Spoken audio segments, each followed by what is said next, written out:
Hey, what's up guys? This is Anthony from Anthony's Customs, and for this review, we are looking at the Storm Arena Street Fighter Alpha 3 SAGAT. This is the standard release, the P1 version, the one that's $30 and is sold out everywhere as of filming, but maybe they will be getting more in stock. It kind of seems like they might, but I'll put a link in the description below. You guys can keep checking back. You never know, they may get another shipment. It still says pre-order sold out last time I looked, so that means there could be more. So I would keep an eye on that. If you haven't gotten one, you probably want to get one. I'll just tell you that right now. So we're going to go a little bit quicker this time since we already reviewed it mostly, but it is a little bit different. So we're going to cover all of that. So let's go ahead and get him off the stand and take a closer look.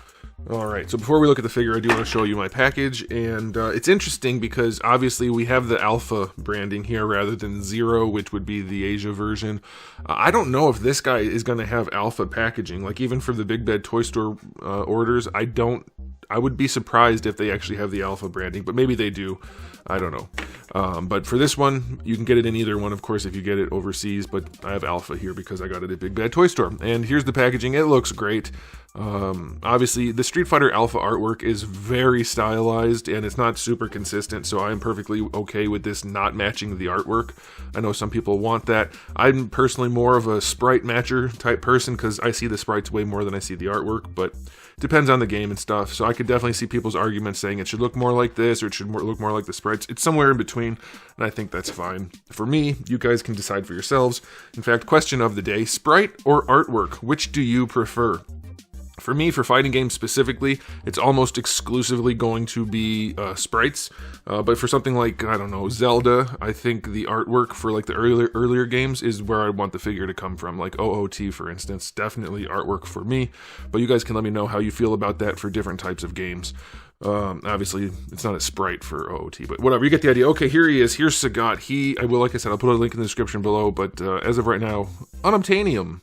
All right, 19.5 to the top of his noggin, and that's going to be about 7 3/4. Again, to the top of the noggin. Here he is up against Darwin. There you go. Here he is up against... I'm such a doofus, I know. They're the same figure. I forgot to grab Ryu. Here he is. Oh, he's so far away. My arms are long, but he was so far away. Oh, man. Could I be less professional? I don't think so. Alright, there he is up against Ryu. I think that is a perfectly adequate discrepancy. That is fine. I like it. Obviously, we don't have a lot in the arena line to compare Sagat against. Is he going to end up looking small compared to some of the other guys? I hope not. I hope not. But I think it'll be fine considering Ryu's height, and everything seems to be so good from this line so far. Alright, so like I said, it's basically the same figure. It's a different color scheme, different accessories. We're going to talk about all of it. So let's talk about the aesthetics on this guy. One of the best things about this guy was the shading. He's way heavier shaded, and he has a different skin tone. This one's a little bit more yellow and lighter on the shading. It's still there. He still has shading throughout. Somebody tried to say he's cheaper because he has less shading. This paint application is still there. It's just not as dark. So it's... I mean, he's just an incredibly good price, and this guy just cost more because he was an exclusive that everybody would want.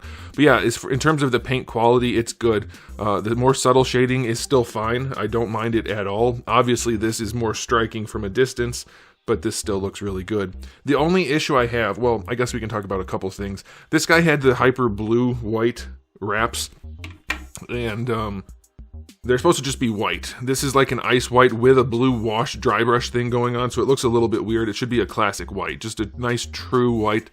They're a little bit weird looking. This guy has very gray ones, which is actually appropriate. They should be like white with gray, and that's fine. I think it could use a little bit more white dry brushing, but that's obviously a super tiny issue, and it only stands out in some places. Like if you look at his feet, there's a whole lot of gray in some spots, which again, I don't really mind, but I think the gray version is a good look, and it matches what this guy should look like. For the shorts, we could talk about the blue versus purple thing.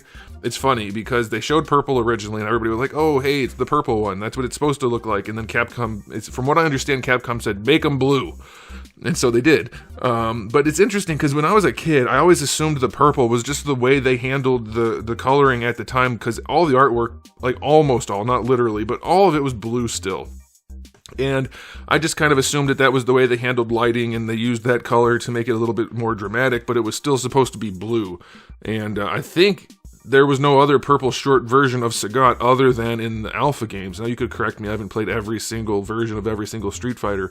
Anyway, I'm a blue shorts kind of guy. I wouldn't mind if they did purple, but these turned out blue, and so apparently Capcom agrees with me. The yellow line work is, it's good enough. It's fine. The blue here doesn't quite match the blue here. It's not perfect, but if you're posing it up, you won't notice. Otherwise, it's consistent. It's fine. It looks just like it's supposed to. A little bit less shading, but it looks awesome. And remember, this is a review, so I'm pointing out everything, but it's a $30 figure. So I think you'd be hard-pressed to find anybody who's like up in arms about any of these issues I'm bringing up, except for a few, which are going to be annoying, but probably not enough to push away too many people. And I already talked about those in the other review anyway. But yeah, he looks great. The sculpt is good, other than these lower legs, which is the big thing. His lower legs are gargantuan compared to his upper legs. It throws off the proportioning and actually hurts posability, so that's unfortunate. But otherwise, it's pretty much spot on and awesome. And even then, especially on the blue version, for whatever reason, I'm more able to not notice the extended lower legs. So yeah, for $30, it's amazing. Despite a few of the shortcomings, it's still absolutely amazing. This is I think he was the first $26 wave of Marvel Legends. Now they're up to 28 or 30. He costs less than the Jada one. I mean, it's just nuts for $30. And maybe they end up kicking the price up a little bit in future releases. I don't know what their game plan is, obviously, but regardless of what ends up happening with pricing for this line, so far it's been consistently incredible. This is probably the best bang for your buck that you will ever spend on an action figure. That's my hunch. Alright, so yeah, he looks great. Should I do ratings? I guess I can, just in case you don't want to watch the other one. For the price point, 9.5 out of 10. There are a few little dings here and there, but it's pretty incredible. Now, as far as accessories go, we have the same sets of hands, 2 fist hands, 2 clenchy hands, that's fine. He does have a different alternate head. So the white version had the kind of smirky, smiley, teeth-gritted head. This guy just has the teeth-gritted head. Not as happy this time. And it looks pretty good. I'd like to see like maybe a little bit more width on the mouth. It looks fine, whatever. I mean, it depends on what you're basing it on, so that's fine. Yeah, so that's it for the body parts, and then the effect part is totally different. The last one had like the tiger shot and the swooshies for the arm. This guy has I don't remember the name of the move. It's not Tiger Genocide, that's the combo thing. Is it Tiger Raid? I want to say it's Tiger Raid. He's got this big flamey foot, which is surprisingly well done. It's kind of a pain in the ass, though. It has little tabs that don't lock in very well throughout, and they're not perfectly lined up, at least online, and maybe heating it would help. It's a little bit of a pain in the ass, and you have to get the foot just right. I guess they didn't want to make it too bulky, which is totally fair, but you have to turn the foot this way and lift the toe up a little bit, and you have to get it just right. But once you do, it will fit on the figure, and it does look nice. Obviously, you have to put them in the air for that, but thankfully, Storm does include their standard Storm Arena display stand, which is still bulky and cumbersome, and I don't care for it, but it's way better than not including one at all, so that's awesome. So, alternate hands, alternate head, giant effect part, and a stand for $30? What the heck? This is heckin' nuts. What is going on in the toy industry? Is it possible that they can make good collectibles that don't cost way too much? What? 10 out of 10. 10 out of 10 for accessories at $30. You gotta be kidding me. It's nuts. Alright, let's get into the articulation. This video is taking too long after all, but that's not my fault, guys. It's not my fault that so many of the figures and companies are so crappy these days that I have to gush a little bit when we get something like this. A work of art at a very good price. Okay, so articulation. I'll go over it quickly, because there's one thing I want to mention specifically about his torso, but otherwise it's the same as the other figure. So we have double ball pegs up here and a ball peg in the neck. The neck doesn't do a ton of heavy lifting, but it does move around, and the head moves around, so it's not going to be as dramatic as it could be, but it'll be fine. His butterfly joint has a peg in here that lets the butterfly rotate forward. My other one was mismolded, and people are like, why didn't you give him a worse review? It's like, because mine had a defect. It's not a design error. But the butterfly does work, and given the soft torso, you can flex it even more if you wanted to, bring it farther forward. But he does have a pretty good functional butterfly going forward. Going back, it doesn't really go because of the way it's designed, but a little bit. You can bring him back a little bit. Then you have a ball peg connecting the arm to the butterfly. This is technically a floating piece, though it doesn't rotate or do much. Now, here's the issue. I want to say it was a defect on my other one, for that peg that holds the butterfly. But this ball, especially on the other one too, which is weird because this one I didn't notice it. His aren't as loose on this side. This ball joint that holds the shoulder on was super tight, and I'm wondering if trying to rotate this actually mangled that peg in there. So we're going to see what happens when I rotate this arm. I really hope it doesn't rip the ball or the butterfly out. Okay, no, it's fine. It was stuck. It was a little stuck, but no, it's fine. So yeah, that's just rotating on a ball, and technically it can move a little bit on top of that inner joint, but it doesn't really do much. But yeah, the arm works nicely. It's not the best thing we've ever seen. Obviously, he can't go up better than horizontal, but that should be fine. And then you get your butterfly, that's fine. Double jointed elbow, that's fine. Wrists are on big ball hinges, that's fine. All right, now the torso is one of the issues I had with the other one, and I still have it. This upper joint, it doesn't have enough range, and maybe you can take it apart and do some chopping and get some better range, but the ball peg just is pretty minimal. It's not like it's, oh, I can't own this $30 amazing figure because it's such a bad joint. But yeah, it doesn't really do much. It's super unfortunate. It has very, very little range. You do get your rotation, of course. But this lower joint, I don't know, this one didn't pop off as easily, but I'll do it again anyway. This lower joint is this crazy concoction, which is just super not necessary. Just throw a big-ass ball in there, and the whole thing will move around like crazy. This little ball has almost no range, the ball itself. You have to use this hinge, which on the other one, it was a little bit tight. This one's not. I've heard some people say shock oil helps, except it shouldn't make a difference because these are two hard pieces of plastic. And that doesn't usually help. And well, I mean, it depends on the plastic, I guess. But anyway, the point is, it was free. It was free moving. It just wasn't going all the way. But this one does. This one does go all the way. But the interesting thing is, even if you go all the way, I mean, so two things. First thing is, if you actually go all the way, this joint can rotate all the way around. Maybe not literally, but way farther than you can actually make it work because of this piece. So the problem is, because that little hinge is inside the torso, it just runs, his body's bumping into it. Doesn't matter how much shock oil you put in if there's plastic in the way. The joint itself is perfectly functional. I tested it with some tools to actually like push on the joint without being on the body. It just doesn't go any farther because of the abdomen. So it's still pretty darn limited. You can lubricate something as much as you want, but if there's plastic in the way, there's plastic in the way. So yeah, it could be so much better. And speaking of being so much better, and that of course isn't based on cost, that's just design. The hips do have limited range because, I guess I'll do it again. I'm gonna end up breaking this thing. Because they put the hard plastic in here. You don't need that. Also, both of mine keep separating a little bit. But this hard plastic in here is obviously on the underside too, and the leg bumps into it.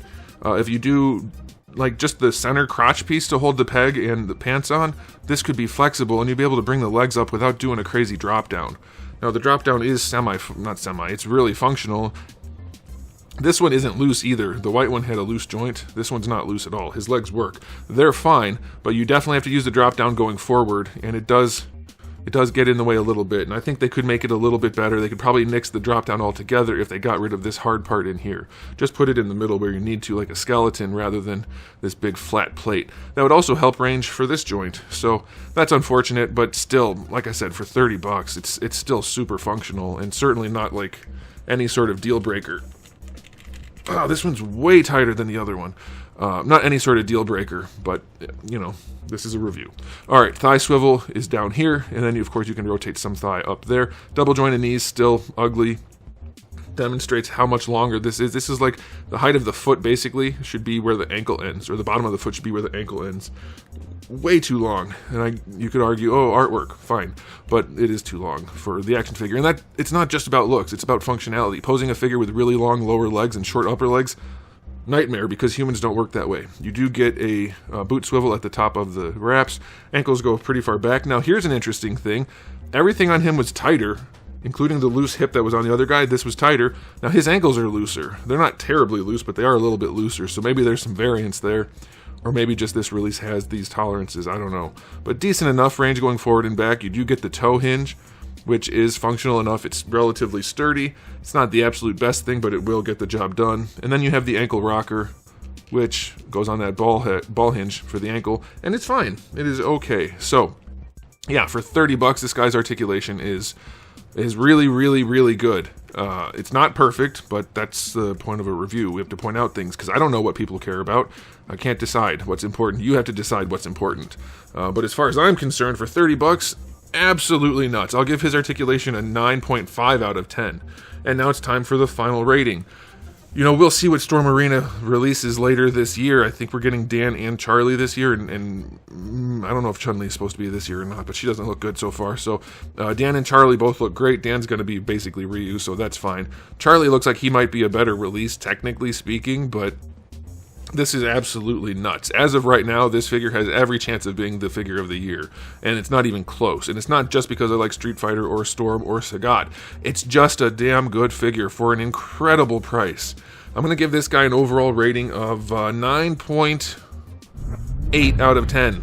The torso limitation really holds it back, and the lower legs do cause it a problem. But it's still a 9.8 out of 10. Like, it is for sure a 100% should buy situation. Even if you're not into Street Fighter, guys, if you collect Marvel Legends and have never tried anything else, please try something else that's at a similar price point. From Jada, from Storm Arena, there's a variety of companies that are showing you what you can get for your money, and it's just nuts. These shouldn't be anywhere near the same price point.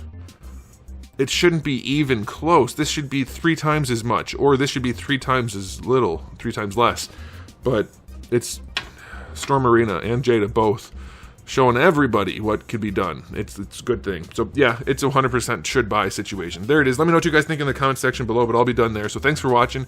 If you enjoyed the video, please do give it a thumbs up. If you didn't, give it a thumbs down. And if you haven't subscribed, you should.